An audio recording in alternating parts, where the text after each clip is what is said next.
Bonsoir à tous. Dans l'actualité ce soir, deux grands titres. Le département du Var, très durement frappé par les pluies diluviennes. On compte au moins 19 morts et plusieurs disparus entre Draguignan et Saint-Égulphe.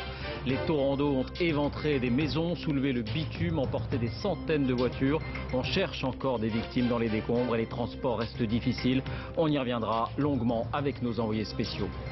Les dés sont jetés pour la réforme des retraites. Elle a été présentée aujourd'hui. L'âge légal sera finalement repoussé à 62 ans d'ici à 2018. Le taux de cotisation des fonctionnaires sera aligné sur celui du privé. Et 4 milliards de taxes supplémentaires seront prélevées, notamment sur les entreprises. Invités ce soir, côte à côte, Bernard Thibault pour la CGT, François Chérec pour la CFDT. Bonsoir et à tout à l'heure.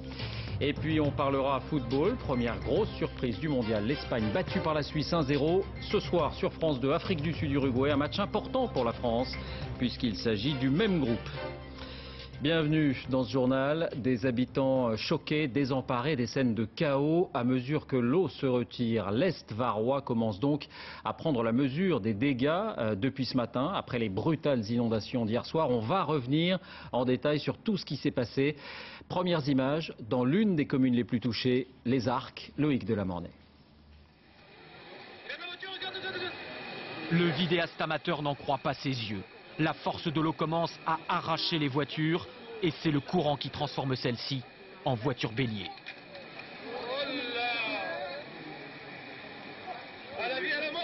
Dans un dramatique domino, plusieurs véhicules sont emportés. De loin, ces témoins voient les flots détruire les chaussées et même le parking du centre-ville.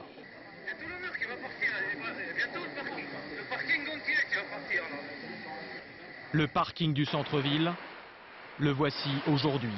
Englouti, il n'en reste qu'un trou béant. Et la rivière en furie est redevenue le ruisseau qu'elle est d'ordinaire. C'est un petit ruisseau qui fait 50 cm de large, d'habitude. C'est pas une rivière, hein. À Figanières, certains habitants ont vu leur dernière heure arriver. De l'eau jusqu'ici, j'ai cru y rester. J'ai fait faire le 8e mort, alors là, je peux plus sortir. Il a fait que je casse à la porte pour passer de l'autre côté là. J'ai vraiment cru que j'allais y rester, pour de bon. Vous êtes sorti par là? Par la fenêtre là, de ce côté. Ce matin, les habitants défonçaient les portes, utilisant même les grands moyens pour vérifier qu'il ne restait pas de voisins piégés à leur domicile ou blessés. Plus globalement, c'est toute une région qui a été touchée, de l'arrière-pays au bord de mer. Dans certains endroits, il est tombé en quelques heures autant de pluie qu'en 6 mois. Voyez ces images, elles sont commentées par Franck Genozo. Pendant des heures, ils se sont serrés sur la terrasse de ce camping. Des dizaines de vacanciers sinistrés. L'hélicoptère chargé de les secourir s'est posé en équilibre sur le toit. Par petits groupes, les rescapés embarquent à la hâte. Aux alentours, les caravanes et les mobil-hommes flottent au milieu de ce qui n'est plus désormais qu'une immense plaine boueuse. Certains bâtiments se sont effondrés. Ici, c'est un pont qui a cédé. À Draguignan, un parking en plein centre-ville s'est complètement affaissé. Par endroits, on constate d'impressionnants glissements de terrain. L'équilibre de certaines maisons ne tient plus qu'à un fil. Au milieu de ce désastre, un peu partout, des appels à l'aide. Ici, pendant qu'un homme se hisse sur le toit, un autre tente d'attirer l'attention de l'hélicoptère avec un miroir. Un peu plus loin, une personne s'est réfugiée en catastrophe dans un arbre. Ces deux-là attendent, prostrés, qu'on vienne les aider, pendant que d'autres tentent de se mettre à l'abri par leurs propres moyens. La sécurité civile enchaîne les sauvetages, la plupart du temps en élitreillant les rescapés. Parfois, l'hélicoptère s'approche encore un peu plus près pour leur permettre de monter.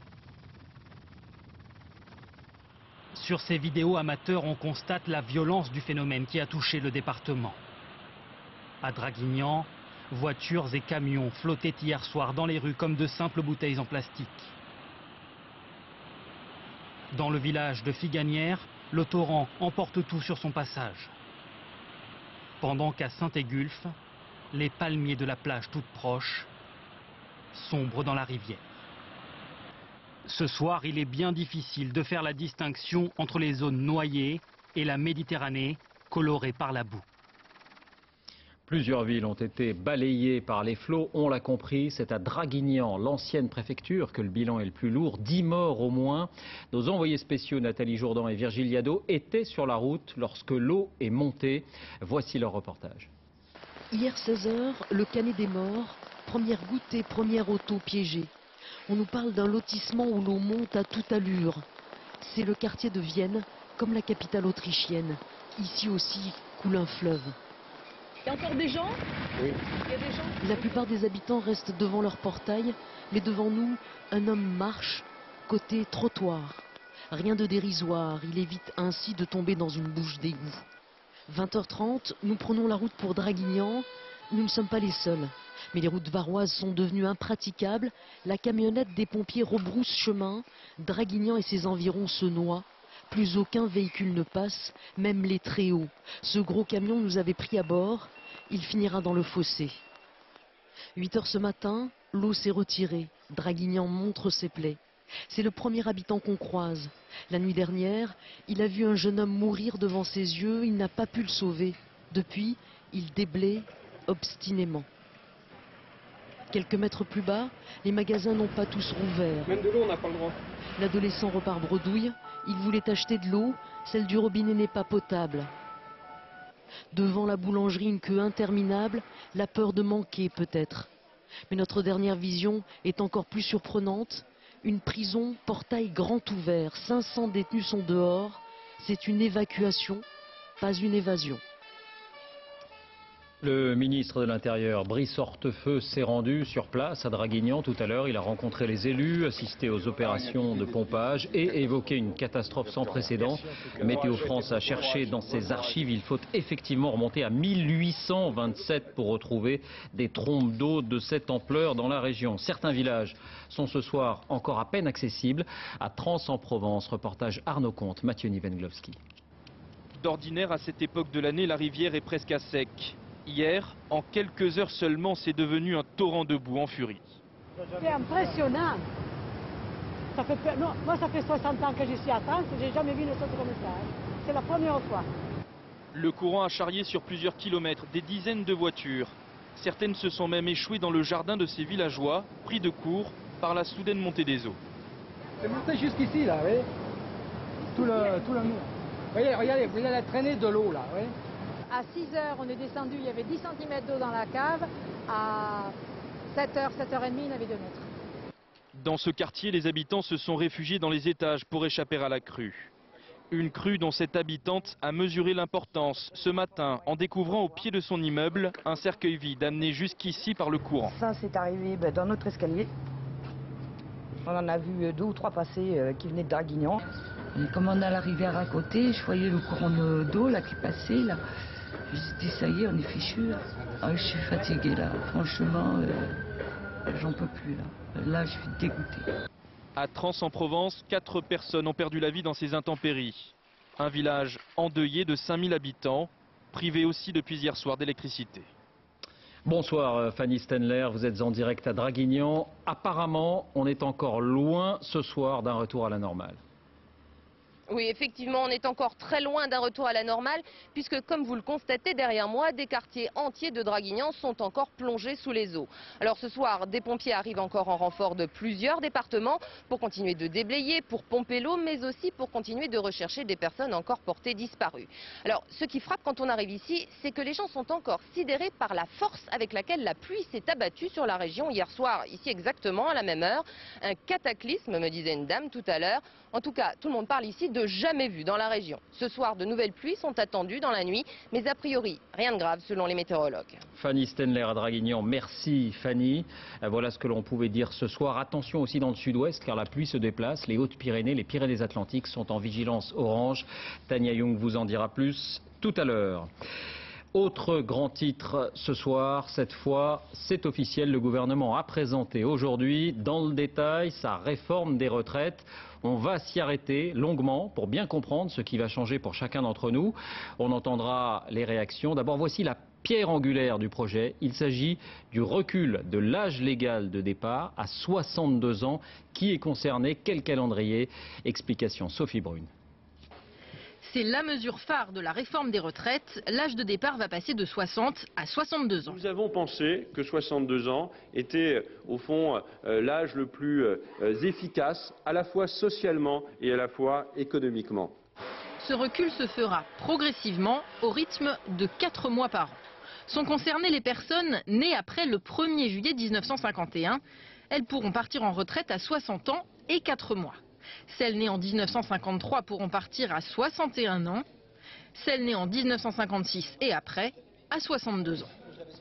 Conséquence, l'âge de départ à taux plein, quel que soit le nombre d'annuités, est lui aussi décalé. Il passe de 65 à 67 ans. Concernant la pénibilité, seuls les salariés qui ont une incapacité physique d'au moins 20% auront toujours le droit de partir à 60 ans. Nous ouvrons un droit nouveau. Je tiens à le dire parce qu'aucun pays au monde ne l'a fait. Et c'est une énorme avancée sociale pour la France. Ceux qui ont commencé à travailler avant 18 ans et qui ont des carrières longues pourront bénéficier de départs anticipés. Enfin, principale modification pour les fonctionnaires, le taux de cotisation augmente de presque 3 points. Il sera de 10,55% en 2020, soit le même niveau que le secteur privé. Voilà pour les changements concernant l'âge. Autre catégorie de mesures maintenant, elle concerne le financement avec notamment un prélèvement de 1% hors bouclier fiscal pour les ménages les plus riches. Julien Dupéret. Premier visé, les hauts revenus à travers l'impôt d'abord. Ceux qui gagnent plus de 5 815 € par mois et par personne verront leur tranche supérieure d'imposition augmenter de 1%. Gain prévu dès 2011, 230 millions d'euros. Plus de 330 000 foyers seraient concernés par cette mesure. Des taxes supplémentaires sont aussi annoncées sur les revenus des stocks options et des retraites chapeaux pour 180 millions d'euros. L'État va toucher ensuite aux revenus du capital, avec par exemple sur les ventes des biens immobiliers ou mobiliers, une augmentation des prélèvements, bénéfice 265 millions d'euros. Plus de taxes pour les ménages, plus de taxes pour les entreprises. Jusqu'ici, elles bénéficiaient d'un allègement de charges, y compris sur les salaires des 13e et 14e mois. Dorénavant, ce ne sera que sur 12 mois, de quoi permettre à l'État de récupérer 2 milliards d'euros. Mises bout à bout, les nouvelles mesures devraient rapporter en 2011 3 milliards 700 millions d'euros. Des mesures appliquées les années suivantes et toutes ces recettes iront intégralement au financement des retraites. On va maintenant entendre les réactions de Français, de dirigeants politiques. Et on salue aussi nos deux invités, François Chérec pour la CFDT, Bernard Thibault pour la CGT. Juste un mot, on parlera du fond dans un instant bien sûr, mais ça n'est pas si fréquent de vous voir ensemble. Côte à côte, c'est un signal que vous voulez adresser, c'est l'union sacrée ? Ça fait déjà un moment qu'on a l'occasion d'être ensemble. On y était dans les manifestations de l'année 2009 face à la crise. Le gouvernement ne nous a pas forcément bien entendus. On y a été déjà, et pas plus tard que le mois dernier, encore en manifestation, déjà dans la perspective du projet de loi de retraite. Donc on est cette année, en 2010, dans le contexte de 2010, et il se trouve que la plupart des organisations syndicales partagent, on aura peut-être l'occasion d'y revenir sur le détail, le caractère très néfaste du projet de réforme qui est celui du gouvernement aujourd'hui. François Chérec. Oui, on sait bien que sur ce sujet-là, il peut nous arriver d'avoir des désaccords. Mais face à la réforme du gouvernement qui fait payer 85% de la réforme uniquement aux salariés, avec des mesures injustes, je crois que l'unité syndicale et la présence de Bernard et de moi sur le plateau est un signe, parce que c'est, je crois, la solution pour combattre cette réforme. En tout cas, ce sera aussi sans doute l'une des images de cette journée. On vient au fond dans un instant. D'abord, les réactions à ce plan du gouvernement. Alix Bouyaguet, Alain Location. Travailler jusqu'à 62 ans dans ce quartier des affaires de la Défense, la nouvelle provoque quelques interrogations. Est-ce que les entreprises sont encore capables d'embaucher des gens qui ont 50 ans, 55 ans, 60 ans? C'est ça, et leur offrir une visibilité jusqu'à, je sais pas, 65 ans, voire au-delà. Il faut financer les retraites et l'argent, il faut bien le trouver quelque part. Donc l'argent, on le trouve en travaillant. À 350 km de là, dans cette usine Peugeot Citroën de Rennes, c'est l'inquiétude qui domine. Physiquement, on sera incapable de travailler. On sera plus capable de travailler sur ligne à arriver à cet âge-là. Un sentiment de désespoir, de désarroi, de toute façon, c'est clair. Et c'est vraiment triste, quoi. Au sein de la classe politique, l'opposition dénonce une réforme injuste. Le gouvernement ne demande que 1,7 milliard aux revenus du capital, du patrimoine, rien aux banques, 2 milliards aux entreprises. Tout le reste, c'est-à-dire 90%, vont être demandés aux retraités, aux salariés ou ne sont pas financés. Un point de vue fustigé par la droite. Je crois que l'essentiel de l'effort est réparti entre à la fois les salariés du privé, qui seront amenés parce qu'on vit plus vieux à travailler un peu plus, mais aussi avec le secteur public qui sera aussi appelé à un effort, notamment sur les cotisations. Quant au patronat, s'il salue le pas en avant, il redoute les conséquences pour les entreprises. Il y a des dispositifs dont nous ne sommes pas du tout satisfaits. Premièrement, celui qui concerne la suppression de certains allègements de charges qui concernent les entreprises qui versent un 13e mois. Et deuxièmement, un alourdissement de la fiscalité de l'épargne. Dès ce soir, les syndicats vont tenter de pousser le ministre du Travail, Éric Woerth, à corriger son texte. Tous ont jusqu'à vendredi soir pour tomber d'accord. Voilà, 2 jours encore, dit Éric Woerth, pour la concertation. S'il ne fallait en retenir qu'un, quel serait, François Chérèque, votre principal point de désaccord? Le point de désaccord principal, c'est le fait de décaler l'âge de départ de 60 à 62 ans, parce que c'est celui-là qui entraîne toutes les injustices. Injustice, rien sur la pénibilité. Donc on le voit bien, pour certains ce ne sera pas possible. Injustice pour les carrières longues. Il y a quand même sur la pénibilité cet examen médical. Non, oui. Mais c'est une mesure pour des gens qui ont des maladies professionnelles ou des gens qui ont des invalidités. Qui sont déjà malades. Qui sont déjà malades. Donc on donne la possibilité à des gens malades de partir à 60 ans. Ils ne peuvent plus travailler. Donc c'est la moindre des choses de leur faire partir à 60 ans. Par contre, ceux qui sont exposés à des risques, qui ont une espérance de vie plus courte, parce qu'on le sait, qui ont été exposés à des métiers pénibles, eux, ils n'ont rien. Comment vous la qualifiez, cette réforme, Bernard Thibault? Moi, je crois que c'est un recul social où il n'y a pas de précédent. Il n'y a pas de précédent à ce type de recul social. Je crois qu'à terme, si on laisse, parce qu'on fait comme si ce soir, les choses étaient faites. Moi, je voudrais insister sur le fait, pour ce qui nous concerne, les choses vont commencer. Le gouvernement annonce ses intentions, on connaît son calendrier. Il a choisi un calendrier à cheval sur l'été pour nous, compliquer la tâche, en quelque sorte. Et vous imaginez un Conseil des ministres le 13 juillet sur le projet de loi sur les retraites. C'est bien parce que le gouvernement sent bien que des résistances sont possibles. Une discussion au Parlement en septembre. Pour nous, les choses commencent. Le premier rendez-vous, c'est le 24 juin. Donc j'insiste déjà sur le fait que maintenant, tout va dépendre de la réaction des salariés. C'est un recul social sans précédent. Je crois qu'à terme, si cette réforme devait passer, nous aurions en France les conditions d'accès au droit à la retraite parmi les plus dures de tous les pays européens. Mais la plupart des pays européens ont reculé l'âge légal. Non, l'âge effectif de cessation d'activité est très comparable des pays européens. Mais lorsqu'on conjugue, comme on se propose de le faire en France, un recul de l'âge et la confirmation d'un allongement de la durée de cotisation à 41 ans et demi, on est là les premiers de la classe européenne, avec des conditions drastiques. Un mot encore, si vous le permettez, on va avoir l'occasion, parce qu'on n'a que quelques secondes ce soir malheureusement, moi j'invite les salariés à se diriger vers les responsables syndicaux. On va expliquer la portée de toutes les mesures, le caractère injuste de toutes ces mesures. Premier point, il faut que tout le monde sache que tous ceux qui ne seront pas partis en retraite au 1er juillet de l'année prochaine sont concernés d'une manière ou d'une autre. L'allongement de devoir rester au travail plus longtemps va commencer dès le 1er juillet de l'année prochaine, de 4 mois en 4 mois. Nous avons fait les projections, ça veut dire grosso modo qu'on va fermer à peu près 1 million d'emplois qui seront conservés par les seniors, ou peut-être conservés par les seniors, et interdits aux jeunes qui frappent à la porte du marché du travail. François Chérèque, recul sans précédent, dit Bernard Thibault, vous reprenez cette expression à votre compte? Oui, je partage, et en plus tout le monde y perd. Tout le monde y perd, parce qu'on le voit bien, c'est bien expliqué là, ceux qui sont les plus âgés, qui vont partir à la retraite, le changement est brutal, c'est 4 mois par an, donc ça va très vite. Ceux qui sont nés en 1956, c'est 62 ans. Donc ceux-là sont avec toutes les inégalités, j'ai dit pénibilité, carrière longue. Et puis les jeunes, cette réforme, elle n'est pas financée. Elle n'est pas financée parce qu'il y aura une année à l'équilibre en 2018, avant elle n'est pas à l'équilibre, et on pique le fonds de réserve des retraites pour financer ce déséquilibre qui était prévu pour après. Et après, comme la réforme, elle ne va pas produire ses effets au-delà de 2020, il va falloir faire une deuxième réforme. Donc ça ne règle rien pour les jeunes. Toutes les générations aujourd'hui ne trouvent pas son compte. Les plus anciens, parce qu'ils sont sanctionnés là et c'est brutal pour eux, et les plus jeunes, parce que leur situation n'est pas du tout réglée et ils payeront plus cher encore. En quelques mots, est-ce que vous irez rencontrer Éric Woerth dans les 48 heures qu'il a données avant de donner une version définitive? Est-ce que vous pensez que vous pouvez encore infléchir ce projet? Je vais y aller demain parce que j'ai fait un congrès et les militants de la CFDT m'ont confié un mandat. On a une réforme alternative. Une réforme alternative qui permet d'avoir des effets avec une réduction des inégalités. Et puis il faut se projeter dans l'avenir pour faire en sorte qu'on ait un système unique pour tous les salariés dans l'avenir. Et puis il faut mieux taxer le capital parce que je rappelle une chose. Plus que ça n'est fait aujourd'hui. Écoutez, 50% du déficit est dû à la crise. Et c'est 85% qui est financé par les salariés. Donc on fait financer aux salariés les effets de la crise. Donc je vais aller expliquer ça, faire des propositions alternatives.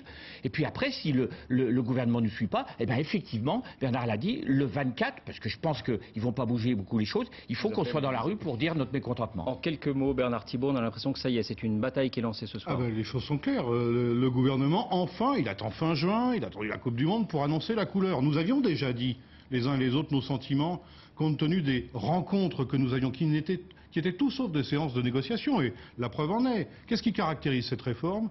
La recherche d'économies rapides en rabotant les droits sociaux. On est sous la pression des marchés financiers, on est sous la pression des agences de notation. Il faut donc raboter les droits des salariés de manière particulièrement injuste.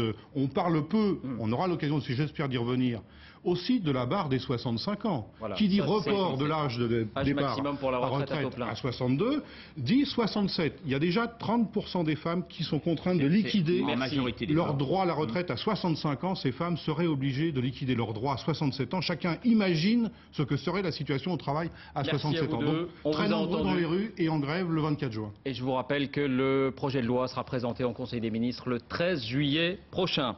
Le football et les images du jour avec d'abord cette première grosse sensation du mondial, je vous le disais, l'Espagne, favori, invaincu depuis un an, défaite 1-0 par la Suisse, bien organisée en défense et qui a marqué sur cette action un peu confuse grâce à Fernandez.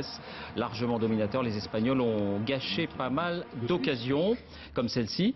Un peu plus tôt, c'est une équipe du Chili plutôt séduisante qui a battu le Honduras 1-0, but de Beau Séjour. Un mot de la France, car cela n'aura échappé à personne. À la veille du match contre le Mexique, Gourcuff s'est entraîné avec les remplaçants tout à l'heure, tandis que Franck Ribéry était meneur de jeu. Est-ce un signe? Laurent Luyat et Emmanuel Petit vous en diront plus dans un court instant. On les retrouve pour un match important pour les Bleus, puisque s'il s'agit de la même poule, Afrique du Sud, Uruguay. C'est tout de suite, fin de ce journal. Merci à tous, à demain.